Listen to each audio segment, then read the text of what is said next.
Welcome, everybody. It's May the 24th, back for another roundtable. I think today we're going to get a bit of an open forum. So I'll hand it over to Brian to give us some updates on Leap software status and then move into the open discussion.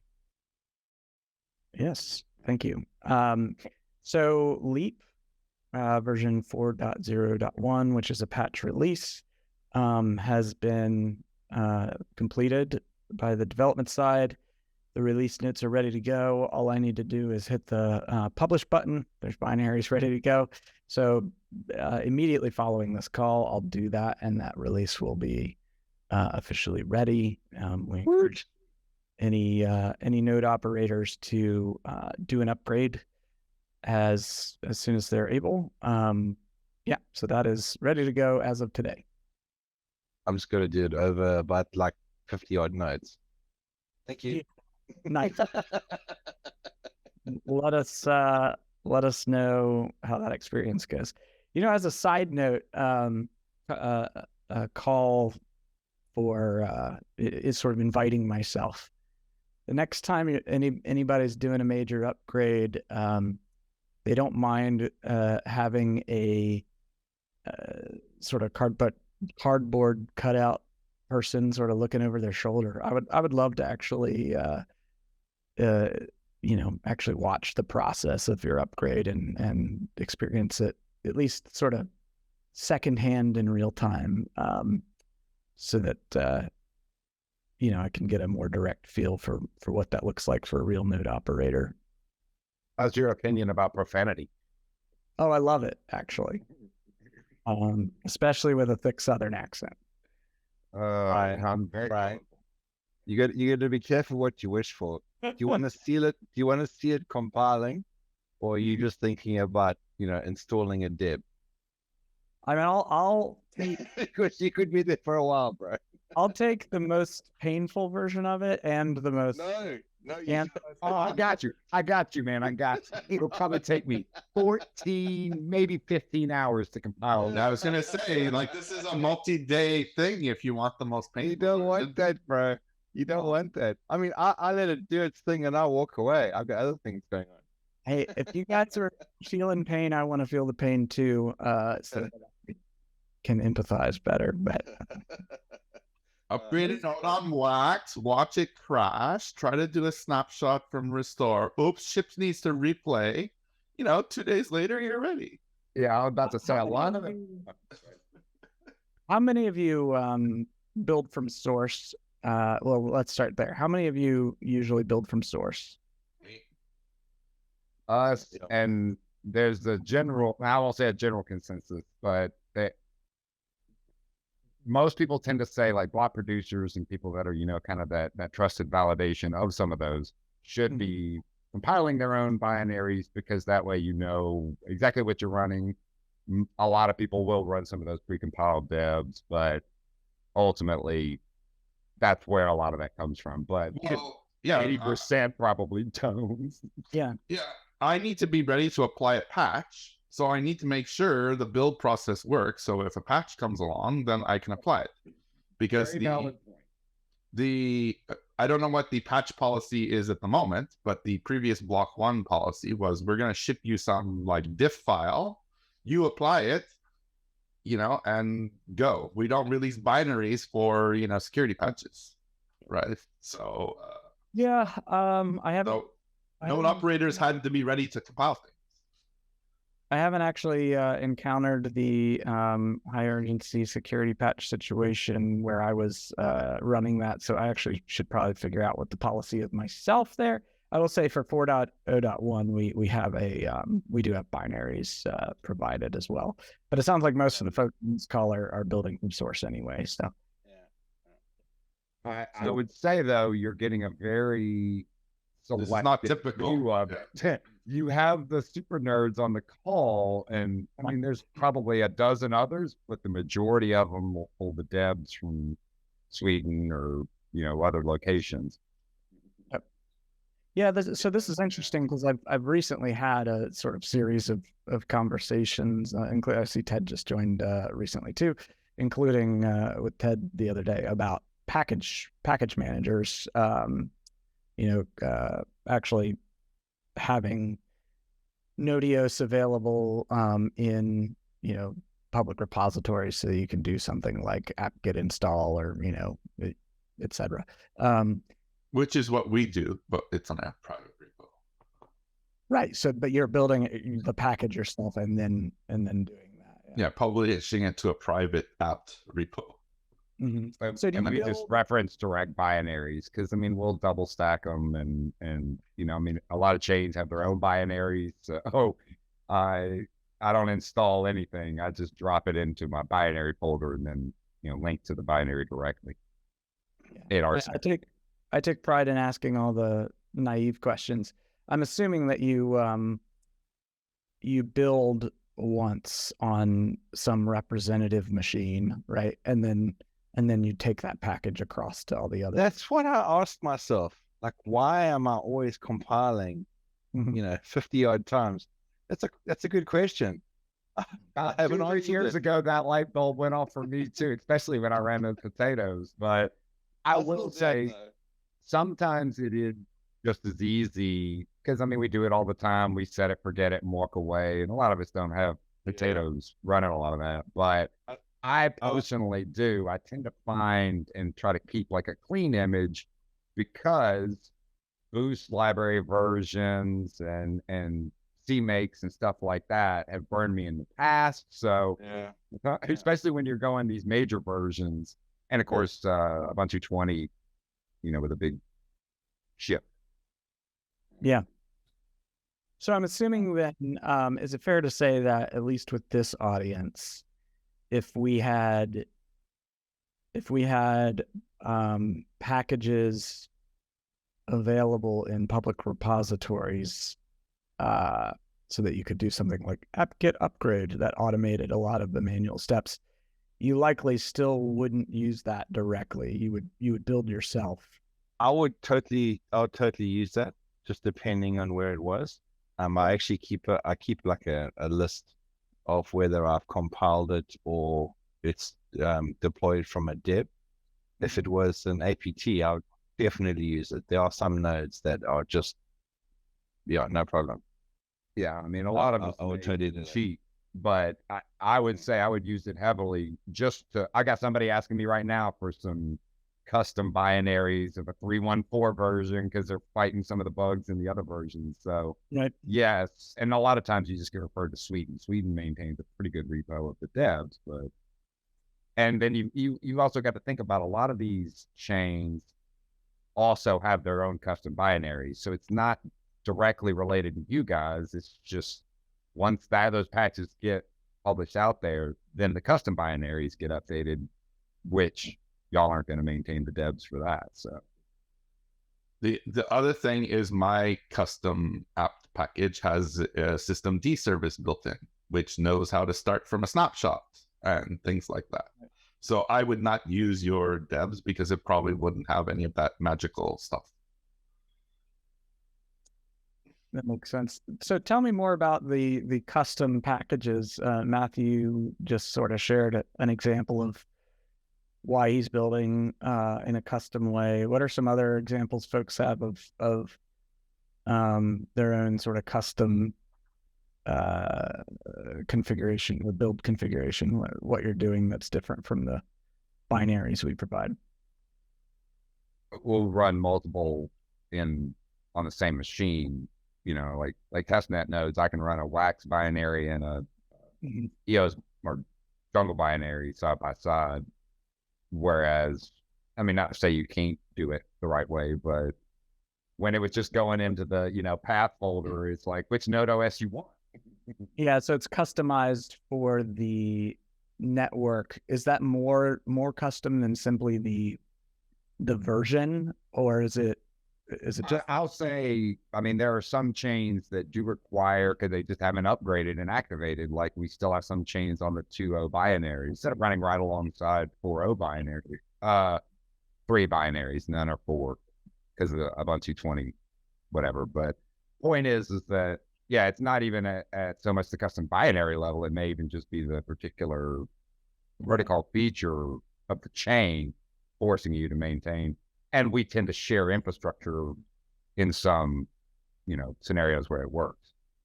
Yeah, so you need to be able to have multiple versions of Nodeos running in running in parallel on a single machine.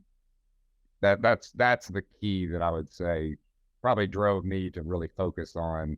I just copy in binaries to my common path and then link respectively, and they tend to run alongside. Whereas I don't have that requirement because every node runs in its own container. So for me, it's always user bin Nodeos. So Michael's requirements and my requirements are very different. So that's so Matthew, on the other hand, like if you had some automated magic for containerized Nodeos, which I do, I can deploy a container with a few lines of YAML configuration, and presto, I have a Nodeos container. Yeah, I'd probably say that Docker is Michael's favorite.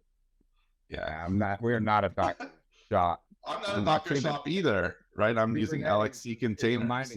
Kubernetes is reminding me how inferior I am. But I mean, I will say that, kind of that Dune self-contained idea of here's the ability to have a self-contained, although it may be kind of vanilla and for a specific purpose. Most people that are outside of that have these types of automated deployments and whatever, it's not just the act of spinning up a node. There's a lot of other, I'm sure all of his monitoring and policies and, I mean, it's an official custom deployment. So yeah, you're totally right, Michael, because when I deploy a container, it gets added to Mop, it gets added to Prometheus, so that's got Grafana. My Nagios gets alerts, my WireGuard connections get automatically established, right? There's a whole list of automation to deploy it. The point is it's probably a pretty good gap between here's a vanilla Docker image and what I think of as Dune versus almost everybody that's in that level is either I just want to spin it up and have it as easy as possible, or I'm not going to use yours because I've got to have all my extra stuff added into it. I think it's good. I think it's great to have something simple. I mean, we've all got our for sure. We've got our own little crystal palaces here, Yeah, so for the users who don't have my weird complex requirements, then having an apt repo where I can do update, apt install is awesome, right? And we use those things for, like, say, Elasticsearch, right? If I'm going to upgrade Elasticsearch, I do update from the Elastic repo.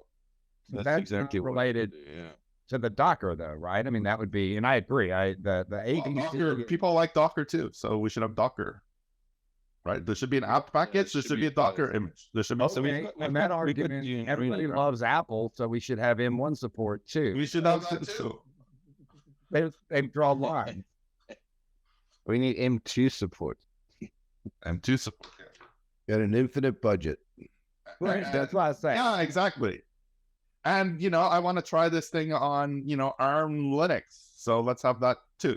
So you can't even buy Raspberry Pis. You can't even buy them. They're like, they're not even. That's because we're buying them all up and running our farms. There's supposed to be tons of Raspberry Pis available this year. So get your orders run. We're going to run Nodeos exclusively on Apple Neural Engine or whatever. I can't remember what it's called. I'm just joking. Whatever. The point is that lots of people have lots of different options. There's, I think, appetite for such things, but to Ted's point, we need to pick which ones are most popular so we're not wasting engineering resources, right?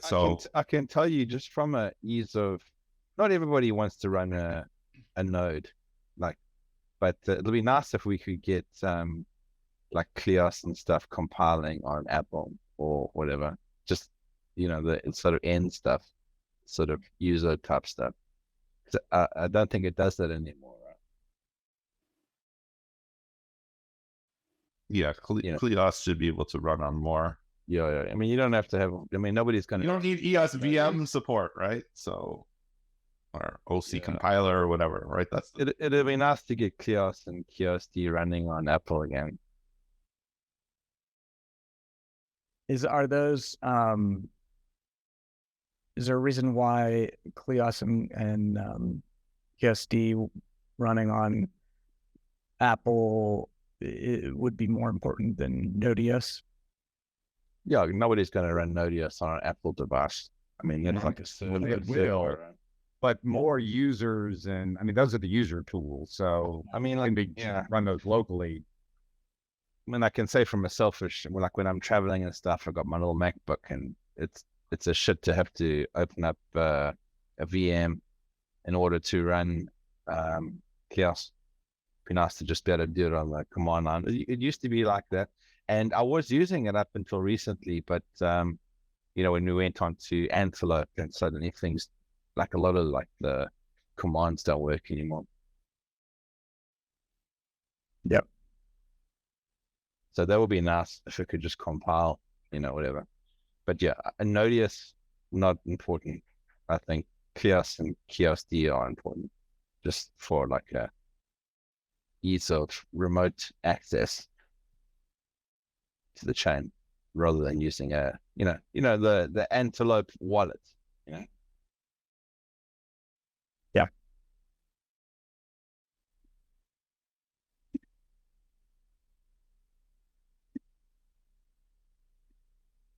All right. Bad Windows on the back, or would I get stoned? And on Windows on. Hey, if we're just talking wish lists, you can put out anything you want on a wish list. It's cheap. Windows is so easy because even inside the Windows marketplace, they've got Ubuntu. You can just spin it up and it works. Like the native shell inside of Windows. Isn't that the same thing you just said was a pain for you to do on your Mac? Oh, but it's okay for Windows. No, it doesn't. No, it doesn't do it in the Mac. No. You know, like it's actually like, it looks like an app, just like it's like opening up a terminal and it's just there. You know, it's like, it's not even really that important to me, to be honest with you. What I would much rather see is it as an APT repo to where you could pull just Kleos. Yeah, like just Node OS. I mean, that would be more important to me. I'm not going to use my Windows machine. If you could do that, you could do that with Mac as well, right? Because they've got that sort of APT crossover thing that you can just pull stuff. I'm not a big Mac shop, so I can't speak. That's why I joke about Microsoft, but it was more of a joke. I would rather sit. I can tell you, I saw a lot of people pissed off about Mac support being lost. Not so many people own up to not lost, you know. Yeah. Yeah, so a MacBook. I have a MacBook too. I hardly use it, but I was just going to say to your comment about packaging Clio separately, we do that as well, because there's some nodes where I don't want to run Nodeos. I don't care if the binary is there. I just want Clios. And Brian, that tends to include EOSD when most of us would reference that, because I mean that doesn't have to be there, but of course that's the wallet service to go along with. So it used to be there, right? I'm sure we used to have that. I mean, it used to run on a Mac, and then they yeah, we used to have like the specific binary for Kleos and Kios. We had it at one point, I'm sure, or maybe I just imagined it. I don't know. I mean, they've all got their own binaries. They don't have the APT repos. Yeah, but you could go to the Antelope repo and just download Kleos. Maybe it may I think that it just have it like itself. I don't know. Yeah. Just no, it wasn't it there, but it was just a binary. You could just go and download it, like compile, run it. But I don't know. Yeah. That'd probably be fine because you wouldn't have any state or any mismatching, build environments. Yeah, I guess, right? Yeah. I mean, so yeah, just the raw binary would be fine. But to be honest, I mean, it sounds like, in my opinion, kind of that APT repository for some of the. I mean, there's 4 programs, at least that I pull out of there. There may be a couple other ones, but there's Node OS, Kleos, EOSD, and then the block log tools. Leap Util now, whatever it is, but obviously far less use cases. But I do put that on all my nodes just because it's needed when you really need it. But the 3 main ones are, what I would call the 3 main binaries, and then obviously Node OS. You're right, you wouldn't tend to run it unless you're a dev, but there's a lot of people that would have, a lot more people that would benefit from EOSD being easy and portable. Yeah, it's, the one argument for Nodeos on Mac is developer, but they could solve that also with a cloud server if they're Mac developers. If it's all right, I'd like to change the topic to follow up on something from our peer-to-peer conversation recently. I wanted to try to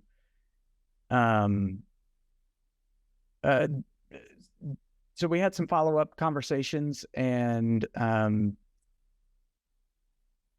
recognized that maybe part of the pain point you're experiencing could be due to the fact that you need to use a solution like TempFS for sort of scalability reasons, and yet like the product isn't necessarily built with that assumption, and therefore the end result is that of course if you shut down Nodeos for any reason, all that memory and state is lost, and therefore you've got to recover it somehow. All that to say, I think the snapshot tool, or snapshots as a concept, like I think were originally intended as like a more of a disaster recovery or initial sync in tool. So something you would use relatively rarely, rather than a something you would use as a part of your everyday experience. And so the that's context. The question that I wanted to dig into, and Kevin might be able to like better express this, so I might ask him to clarify after this. But the question I wanted to dig into is basically. So first of all, I know Matthew does actually. I think you said, Matthew, that you do write the state to disk not using snapshots. Do I have that right? Yeah, we're not using TempFS. Okay, So you're using heap. Aside. Yeah. We're using heap mode. So we load the state, run in heap mode, and write the state back out, and suffer the consequences of waiting for hours. Well, okay, hours slight exaggeration, but an hour to restart a node on Wax. Yep. So the question was for the 2,500 IR just to keep it running. And No, because we're using heap mode, so it's in RAM. All right. Oh, I guess good point. But for the sake of the argument, we are not, and it's smashing. And I kill NVMe drives all the time. But Yeah, so we have a couple of nodes that are running like you, Michael, where we're not using TempFS and we're not using heap mode, so then it just smashes the disks, and every year we just replace the disk. Yep. yeah, Right? It costs $100 or $200 to replace. Just replace the disk, whatever. right. And you run a couple of nodes, so when one dies, it fails over to the other one. You slap another 1 terabyte NVMe and rock and roll again. I got a pile of them if you want to see. Yeah, exactly. You can still use the heap mode with a large swap file, and you accomplish a similar thing as what you would with TempFS. Correct. Except the startup time is longer with heap mode and swap file. So we run 2 Wax nodes and 128 gigs of RAM, because there was the discussion going on yesterday or today on I do the same. the Wax nodes, right? So you can run a Wax node in 64 gigs of RAM. So we run not state history though. Not state history, just regular node. So and let's just be clear of that. It still takes up 100 gigs of RAM. Yeah, it just but swaps it up. but it swaps it up. Right. Yeah, correct.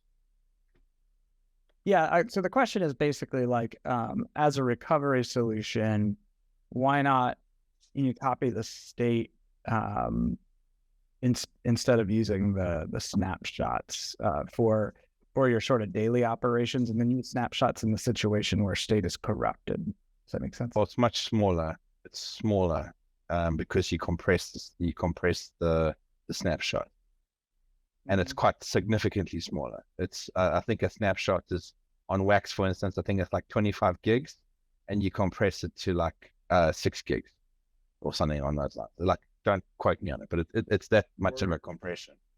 Were you asking about, because I think Stan does, copying it from TempFS back to a drive and then copying it from the drive back into state instead of launching a snapshot, which is Right. recreating the state. I think, in all fairness, you definitely avoid the first half of having to copy a 100 gig TempFS file out to disk to shut it down. I mean, it's the same concept as just let it rip, power it off, and launch it back up, and then you only have to use a snapshot to rebuild it versus having to wait the double copy, I think is the answer to your question. But Stan, I think, has done that. I'm pretty sure Stan starts from a snapshot every time he reboots a machine. Because it is much more effective, I think. It's a lot faster. It can be done. It just needs some orchestration. Yeah, it can be done. I mean, I wrote that orchestration to copy the file to TempFS, copy it back, whatever. But then it wasn't 100% reliable. And then it's like, okay, well, now I need to recover from a snapshot. And that's like, oh, it's too complicated. That's why I'm still using heap mode, because it's like complicated to get 100% perfect. One interesting thing that might catch people with that, I just know other people got burned. Remember that state database is written sparsely. So people get burned, or you have to copy it sparsely. And it's if you tarball it, extract it sparsely, what'll happen is that that change state DB size in your config sets a file size, but the OS knows that it's sparse, so it doesn't actually fill it up. Well, what happens is that people would copy a 2 gig file and then put it back, and it'd be 16 gigs, and they'd be like, oh, what the hell happened? Yeah, because you have to copy it sparsely, which, is not intuitive to most people. Right. So that's another interesting tidbit that over the years, no, you don't provide the state file with your log files or any of that. You provide a snapshot and say much more reliable to just have to rebuild it versus any copy. That state file pretty delicate and big, even in its own right. Hey, Kevin, what about running in a mode that there is no disk written state database? You only ever start with a snapshot only, and it only ever runs it up into RAM. So it never ever touches the disk unless you make it touch the disk because of swap. I don't know, just putting it out there. Yeah, we've done something similar on a similar project in the past, and so you can certainly do that. That's effectively just start from snapshot with 0 block log size and heap mode, and then kill -9 as opposed to control C or C term. So that's, you can effectively get that today with just a bit of rigging. But yeah, having a mode that actually just says, hey, I want that capability, where it effectively doesn't, like it's kind of like heap mode. You start with snapshot instead of heap, and then you just run in that mode, and then on shutdown, you just don't do anything. You just lose it, and with the realization that you don't have to start up from snapshot. So yeah, I mean, that sort of thing is certainly doable. Yeah. Well, I got to Mike. I will say on Windows, you're talking about Ubuntu. That actually works great. WSL2. That's actually my main development environment is WSL2. Nodeos runs great and actually do performance runs in that environment. It's amazing. How did that even? I don't understand. It reared its head about 5 years ago, and then it just became better and better and better. Yeah. Because Microsoft hired a bunch of Unix weenies who made it work. That's why. They didn't hire Windows people. They hired Unix people, or Linux or BSD or whatever, right? And that's why you have a working system inside Windows. I argued as a test environment. I've compiled all sorts of things and run all sorts of things, and it works. It's just bizarre. Well, I'll even argue it works better than native Linux. And my argument there is that when you're running in that environment, you actually get Windows graphic drivers, which are which are much better than the Linux graphic drivers, because they're they're bleeding edge, and they have proprietary enhancements for given apps and all that sort of stuff. And so you actually get a better graphics environment. So you kind of get the best of both worlds. Yeah. Yeah, I like it because I can just copy, paste, do whatever I got to do. It's no problem. Just like, Yep. yeah. And Mac doesn't have that. No, Mac doesn't. No, Mac's integration there is, which is surprising because, from the way the Mac is actually created, you think its Linux integration would be the best of both worlds. Like that's what they tried to do. And somehow Windows came along behind them and did it better, which is just, it's shocking. But yeah, it really is. It's a great environment. Yeah, I love it. So, Brian, can we switch this discussion from optimizing the current way Nodeos works to like, could we redesign Nodeos so like it doesn't need 100 gigs of RAM and doesn't need this long startup process and all that stuff, like every other blockchain on the planet, other than Antelope? I don't think you can do that without like Bart and Arig and Matt on the call. I think otherwise they'll just say, yeah, we already know it takes way too much RAM, and thanks for the input. Okay, but at least I brought it up. Yeah. Well, I guess, the question always goes back to trade-offs, right? Like High performance blockchain, baby. yeah, how much performance are you willing to give up to actually have a real database underneath your Nodeos as opposed to? Yeah, well, like one of the things like I mentioned to Brian last week is why do we have to write every single update to disk? Like, let's go back to the original way Nodeos works, where we swap the state into RAM, right? Why is every single update have to write to disk? Why don't we write an update every 10 blocks? Well, if you restart after, you lose the last 10 blocks. Oh, well. Then it will resync from 10 blocks ago. Well, that's way better than the current situation where, you have to restart from a snapshot. Right. So we've made this trade-off that says like, we want to make sure everything is on disk absolutely as much as possible. But, practically we can't do that because we want to run a high performance blockchain, unlike those other blockchains. So that's a very good argument why we have something different. But, it's our happy medium somewhere. Yes. Sorry, Matthew. I didn't totally follow the whether that was a suggestion or what was it? It is kind of a requirement. He's saying, more like async IO and kind of a database system where they don't flush the cache of all the writes to disk every single write. They kind of batch them up and they write in batches. Again, I don't know how receptive engineering is going to be to quote require. This is viewed as you telling them how to write the code and not giving them a requirement. The requirement would be, could you customize disk IO better? And they'll be like, oh, what do you mean? Unfortunately, I've been in these discussions with the current engineering team since I've been here, and they're not well received. I think it's a reasonable requirement to say, can we look at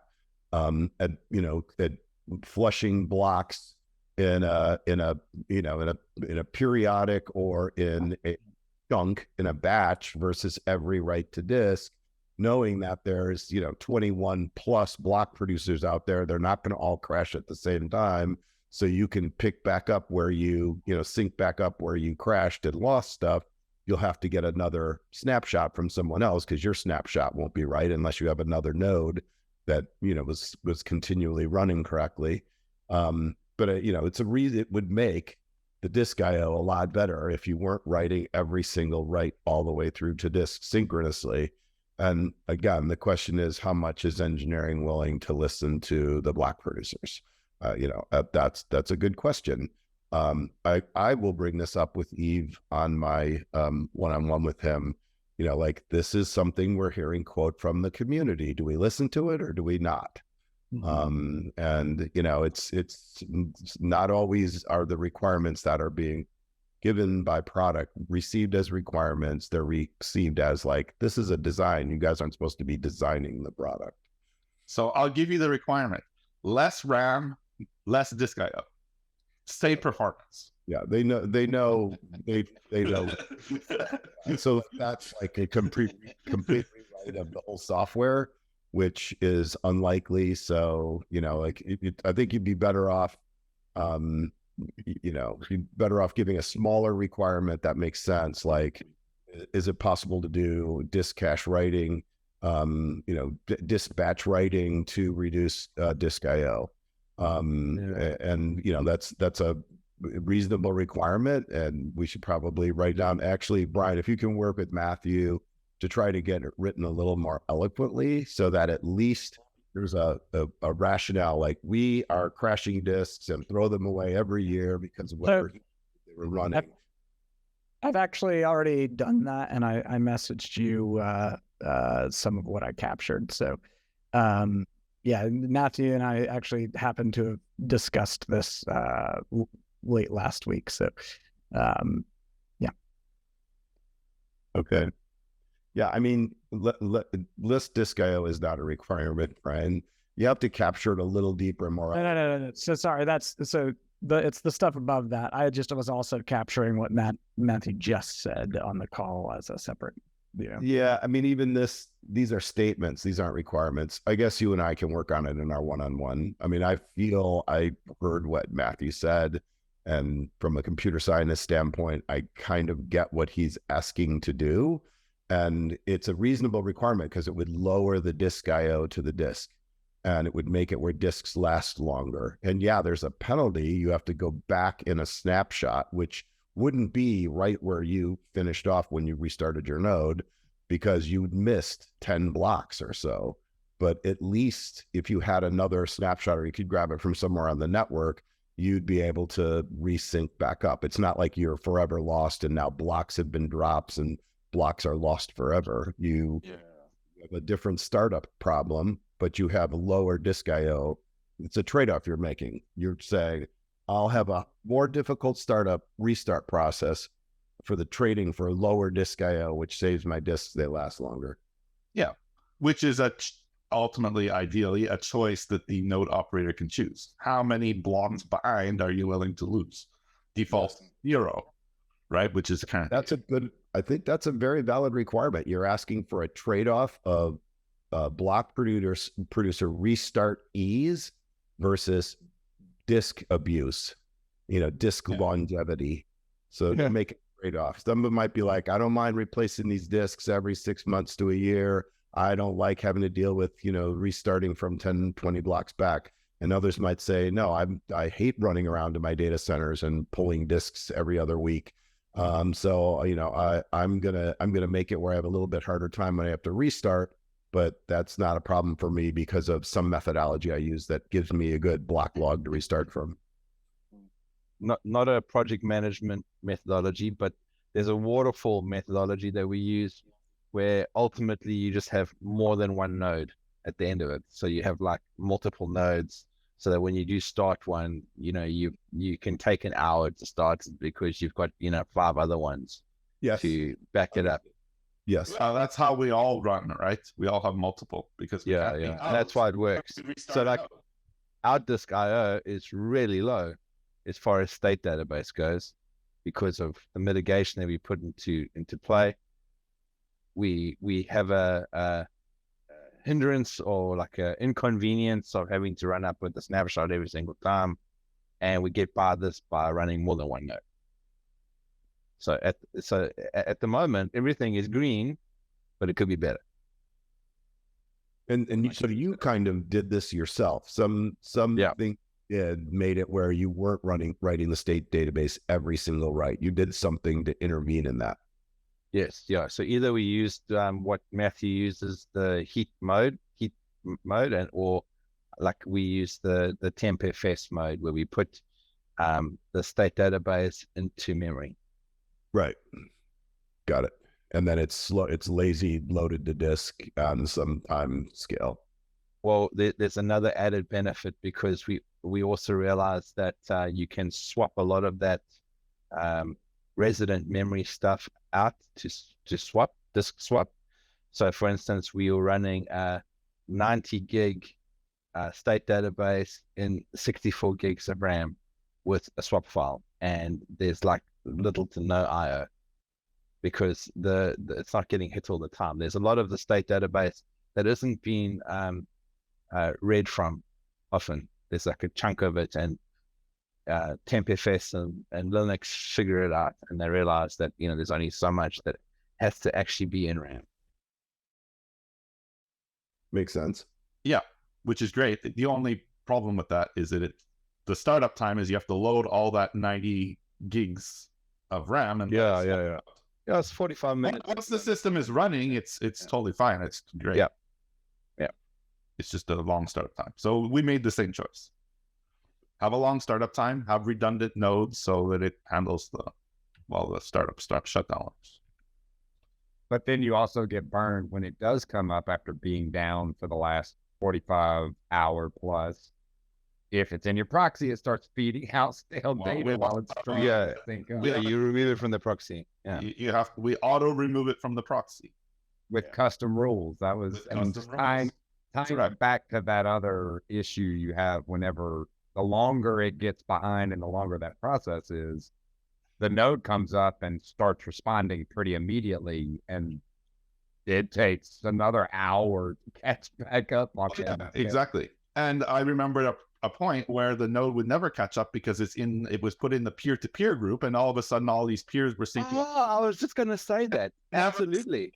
Because it was you have to get it up, remove it from that, and then add it to the peer-to-peer load balance.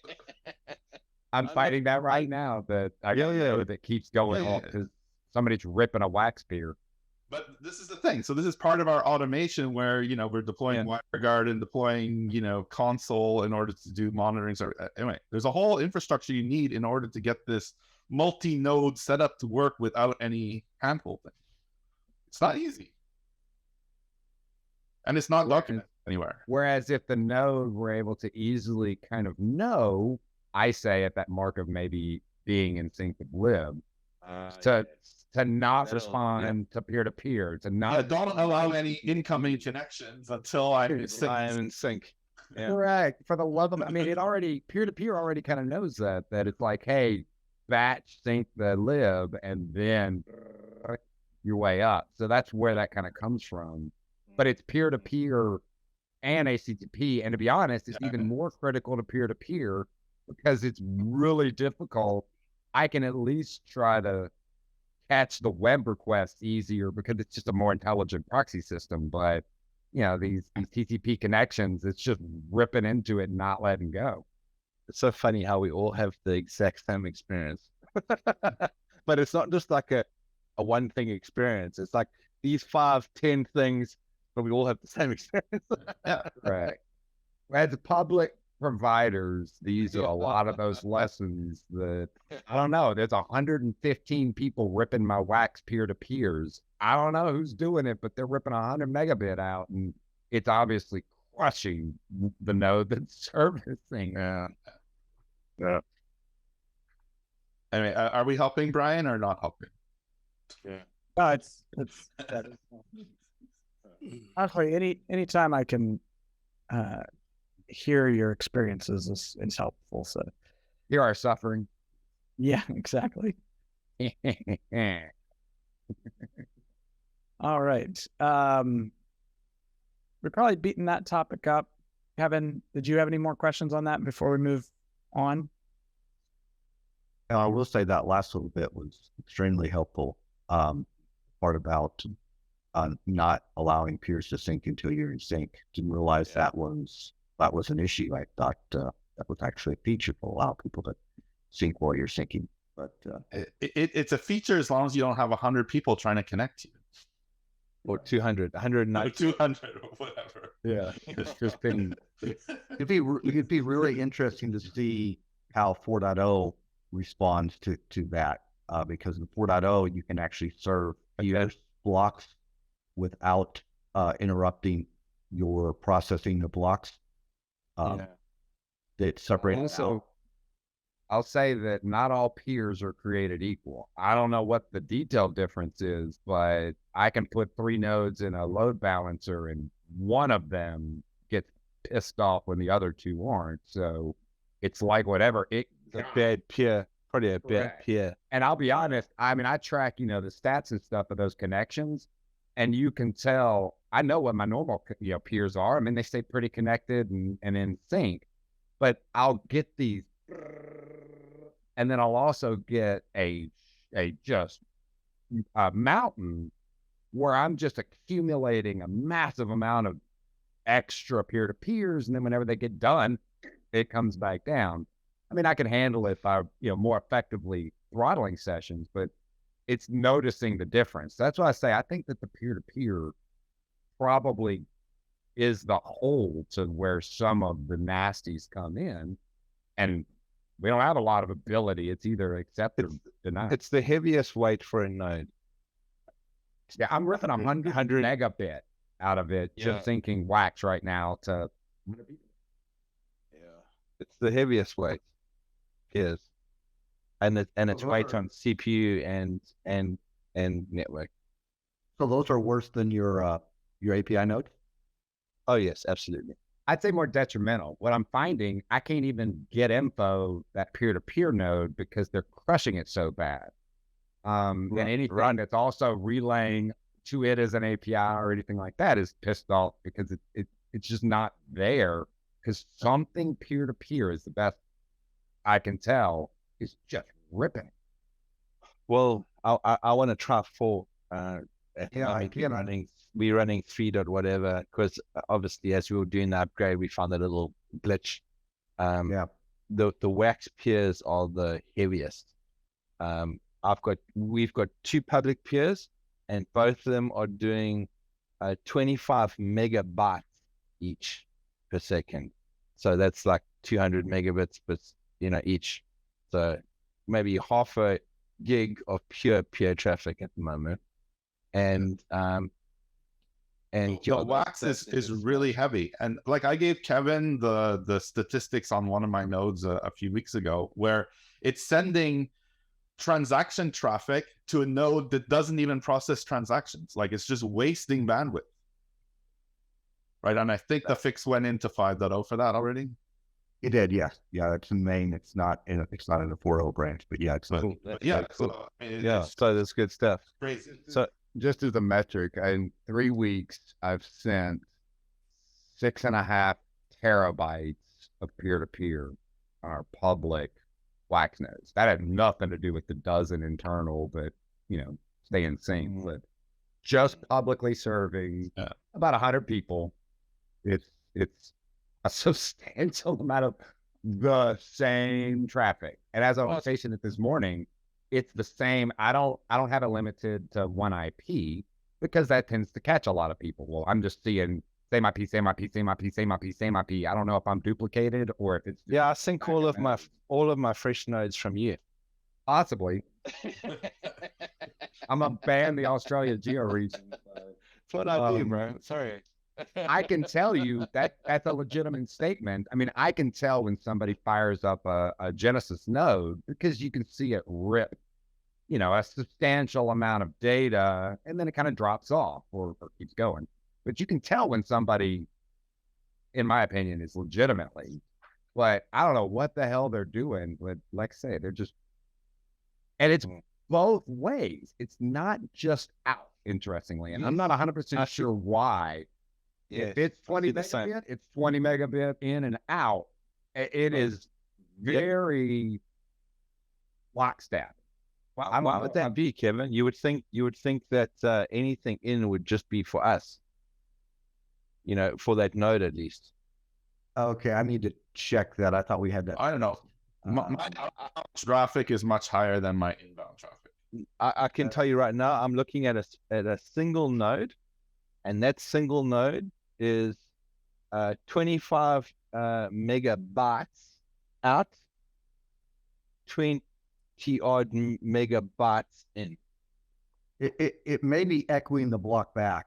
It's not supposed to do that, but I'll take a look at that. It should not be echoing that block back, but that's what it sounds like. It sounds like if that peer's syncing from you, it shouldn't be syncing. It's our public. No, this is our public. One of our public nodes. It's got about 190 something odd peers, and that's on wax, and that's what it's saying right now. And what I'm seeing, I'm running 4.0, but you guys are running 3.2, right? So I would run 4.0. I'm just waiting to do it. What I will say, 401.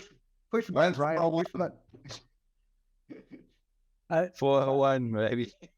What I will say, my stats I run all of my peer-to-peers through an HA proxy. So what I'm seeing those locksteps are the in and out purely of the public proxy, none of the actual, node traffic itself. And it is always very, very lockstep. So it's got to be between the node and the peers that are coming in externally. So I don't TCP proxy to our public nodes. Our public nodes are to the actual node, and I see the lockstep as well. And that's just a single node. That's peer 1 wax.eosphere.io. Yeah. And peer 2 wax eosphere.io. Yeah. But yours would also technically have its own, the few local peers it maybe has, in theory. I don't think it matters. No, those local peers are on a different interface. Oh, well, there you go. So it is just a public interface. I got you. Yeah, the public interface. Each service got public and private interfaces. So these ones are kind of on the outside to kind of handle all that. Because that's the by far the heaviest are the seeds. Other than get blocks whenever you get some spammers, but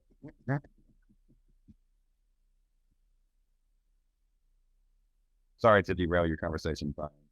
Good. And if you see that get info not replying issue with 4L, I'd love to hear about that as well. That should also not be the case in 1.4L. Everything fixed with 4.0. Well, not everything, but certainly a few things. Everything fixed with 4.01. Yeah, 4.01. Sorry.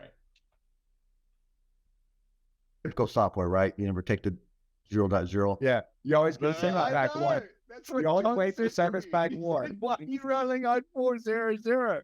And I'm like, no, it's the one. No. I mean, we try. It's not like we don't test this stuff, but it's I'll be honest with you.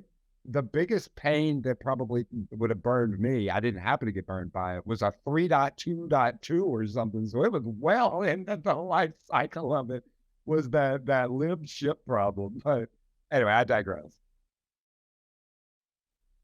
And we've got some tests around that now. We're trying to, continue improvement. Hopefully we can get to the point where, you guys aren't our test bed so much as it seems like. Kevin, you fixed that issue really quickly, man, and I appreciate that. You were very active, and you got that thing sorted in, by the next day type thing. So for the record, while we're on these calls, yes, I mean the team has been great in responding to a lot of these, and at least listening. We've been begging for years. I mean, the fact that you're even listening, the devs may say, yeah, you're right, I've heard it. Thanks for the comment, but thank you guys for, And it was kind of funny, Kevin, how we were talking to you on 3 different channels, but it was the same conversation. Yeah. Well, I mean, that's the beauty of the ENF, right? I mean, it's, the fact that we've been actually able to accomplish so much in the past, whatever, year and a half as it's been, and so, if we continue to move forward, I think, hopefully we'll continue to see great things here. I just want to echo my, Ross and Michael here. Great work by the ENF whole entire dev team. Really appreciate the responsiveness, interactivity, feedback, whatever. I can tell you, I've been chasing the Polygon team for a month. That their equivalent of Jungle doesn't sync, and they haven't done anything on it. So, the very big difference between what we see here and other blockchains. We've let Jungle burn for a little while too, in all fairness, but I get you. Yeah, but that's fine, but it was known, hey, it's broken, we know it's broken, this is the whatever. This is like crickets. So, very different situation. Yeah, we celebrate when ours is birdie. Anyway. We'll trim that segment and send it to the marketing team to send it to the dev team. I don't care about the marketing team here. I want to hear I want Kevin to hear it. I want Kevin to hear it.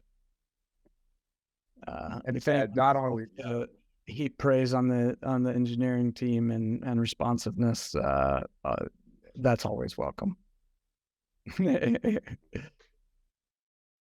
All right. Well, we're just about at time, and 4.0.1 is officially published. If you want to get that and do the upgrade process, and